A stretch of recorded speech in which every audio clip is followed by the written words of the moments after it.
in Christian County. Shelby Electric Cooperative, South Central FS, J&J Fencing, Kaufman Realty and Auctions, Matt Corso Realtor Auctioneer, Jeremy Pyatt Realtor Auctioneer, Christian County Farm Bureau, Hamlin Jones Excavating and Drainage, Ayers Bank in Moweaqua, First National Bank of Taylorville, and Harlow Industrial Services. WTIM. Your information station. Time now for your expanded local news. I'm Reed Kamai. The Illinois State Police say a multi-agency enforcement effort in central Illinois led to dozens of arrests and the seizure of firearms and drugs during a 6-day operation earlier this month. ISP says the enforcement detail was conducted May 4th through the 9th in Macon, Champaign, and Vermilion counties, targeting high crash areas, high crime areas, and criminal groups using interstate highways to facilitate crime.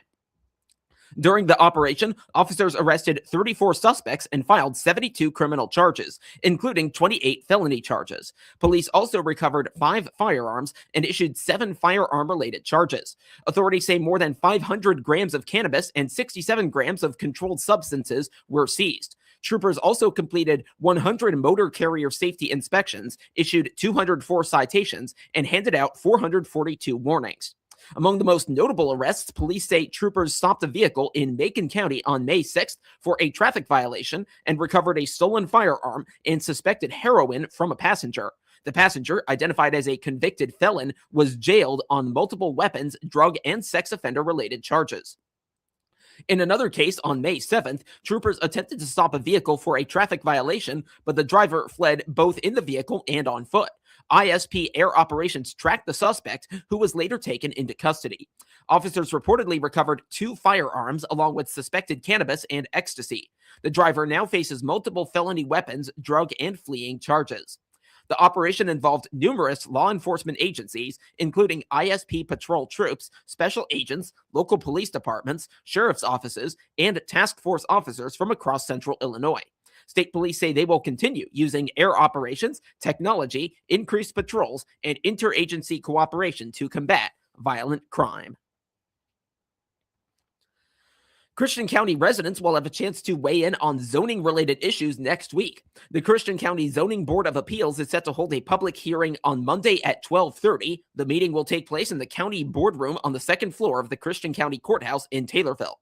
During the hearing, board members will discuss several items, including potential text amendments to the county zoning code, ongoing ordinance research, regulations involving wireless internet antennas, and 911 co-location and access.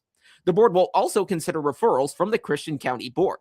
Officials say documents related to rezoning requests, variances, special use applications, and proposed text amendments are available for public inspection at the Christian County Zoning Office on South Main Street in Taylorville. Residents with questions or those seeking more information can contact the zoning office directly. The Taylorville Food Pantry is contending with an increase in foot traffic this month compared to April, and the trend is expected to continue.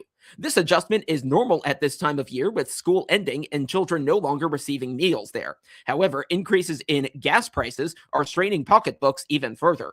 Amy Hagan, a co-coordinator at the Taylorville Food Pantry, says despite the increase in demand, their shelves are well stocked. You know, I'm always impressed and excited about the variety of product that we have.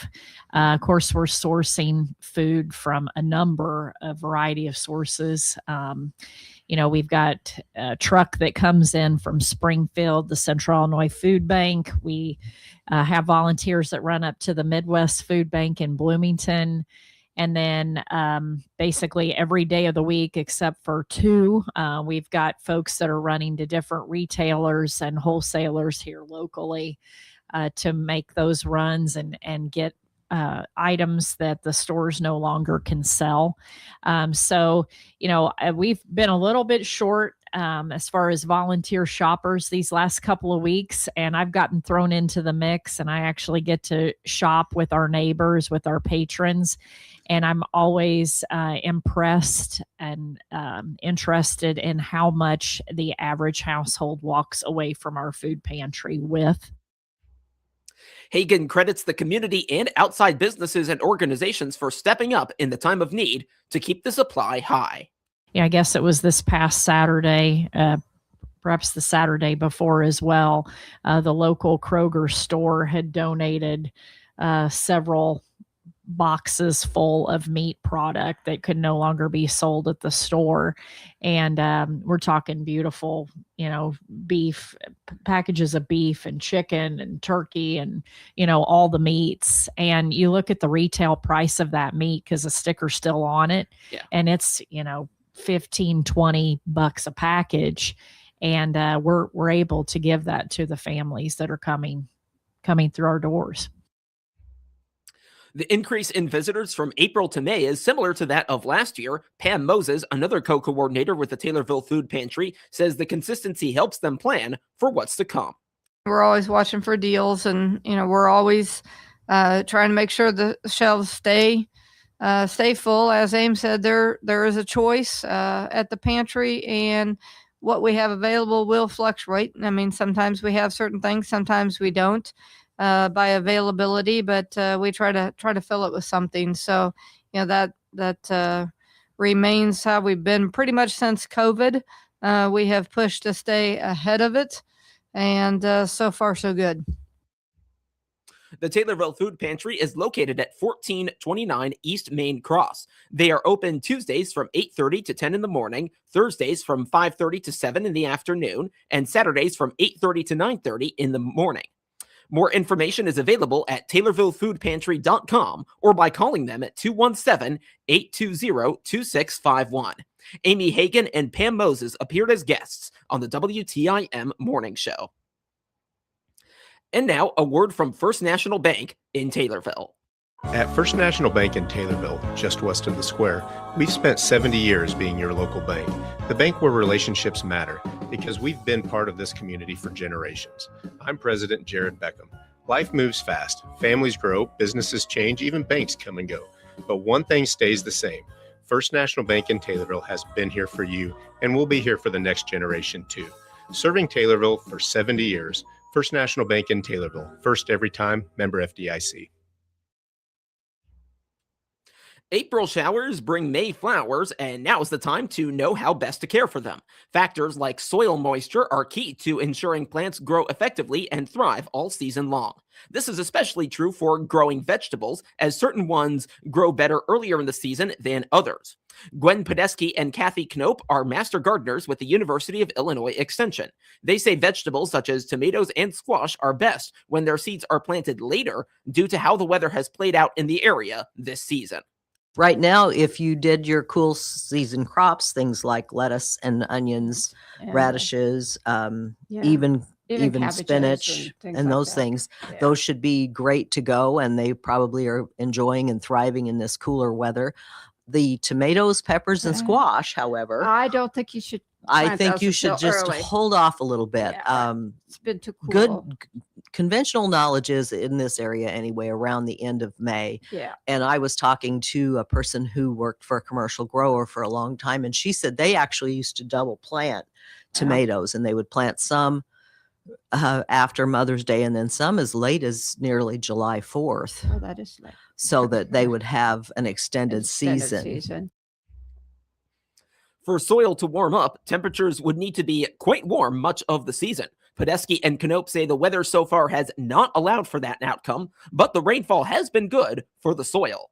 And we've had a substantial number of cool days, and it's raining and down into the 30s and things. So, and that's the good thing. Kathy mentioned the rain. Yeah.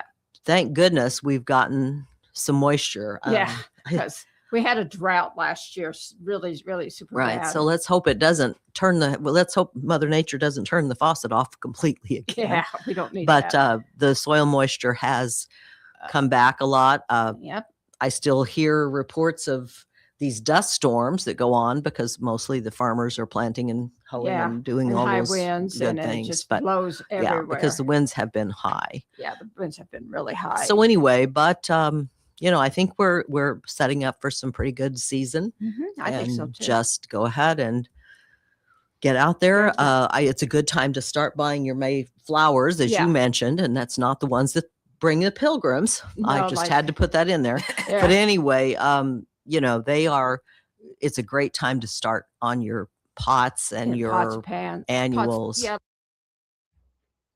The Master Gardener's Help Desk is now open. Community members can bring their questions or samples to the Christian County Extension Office at 1120 North Webster Street in Taylorville or call 217-287-7246. For those who would like to grow their own herbs, the Extension is hosting a course called Herbs in Stackable Pots. It's scheduled for this Monday from 5:30 to 6:30 at the Cahayas Arboretum at 2152 Illinois Route 16 in Pana. Registration is available through a link in this story on our website, TaylorvilleDailyNews.com. More information on this event and the University of Illinois Extension more broadly is available at extension.illinois.edu. Kathy Knope and Gwen Podesky appeared as guests on the WTIM Morning Show. Federated Bank is expanding its presence in central Illinois by adding new leadership at its Bradley branch. The branch has announced the hiring of Jasmine Strom as Assistant Vice President, Mortgage Loan Officer, and Branch Manager. Officials say the move reflects an ongoing effort to grow lending services and strengthen community relationships in the region. Strom brings more than a decade of experience in banking and lending. Her background includes mortgage origination, branch management, and working directly with borrowers through every stage of the loan process from application to closing. Before joining Federated Bank, Strom served as a loan officer at Municipal Trust and Savings Bank in Bourbonnais. There, she worked in both residential and commercial lending, helping to improve internal loan processes while mentoring staff. She also previously held positions with U.S. Bank and TCF Bank, where she gained experience in branch operations, compliance, and team leadership. In her new role, Strom will oversee daily operations at the Bradley branch while continuing to assist customers with mortgage and lending needs. Bank leaders say she will also focus on building local partnerships and supporting the financial goals of individuals and businesses. For more information, you can visit federatedbank.com. Now to obituaries, which can be found at TaylorvilleDailyNews.com. 96-year-old Joan Adele Fione of Taylorville died on May 10th, which was Sunday. Visitation is this Sunday from 4 till 6 at Sutton Memorial Home in Taylorville. The funeral service will be this Monday at 10 at St. Mary's Catholic Church in Taylorville. Burial will be at Oak Hill Cemetery. Arrangements are being handled by Sutton Memorial Home in Taylorville. And 90-year-old Jewel S. Steele Tipsword of Sorrento died May 11th, which was Monday. Visitation is this coming Wednesday from 11 till 1 at Sorrento Municipal Center in Sorrento. The funeral service will immediately follow. Interment will be at Sunnyside Cemetery. Arrangements are being handled by Sutton Memorial Home in Taylorville. Let's take a look at the weather for today. We're expecting sunny skies today and a high near 72. Tonight, a chance of showers and possibly a thunderstorm later on in the night. Increasing clouds with a low around 52. Tomorrow, showers likely and a high of 78. Get local news anytime at TaylorvilleDailyNews.com and every hour as well right here on WTIM.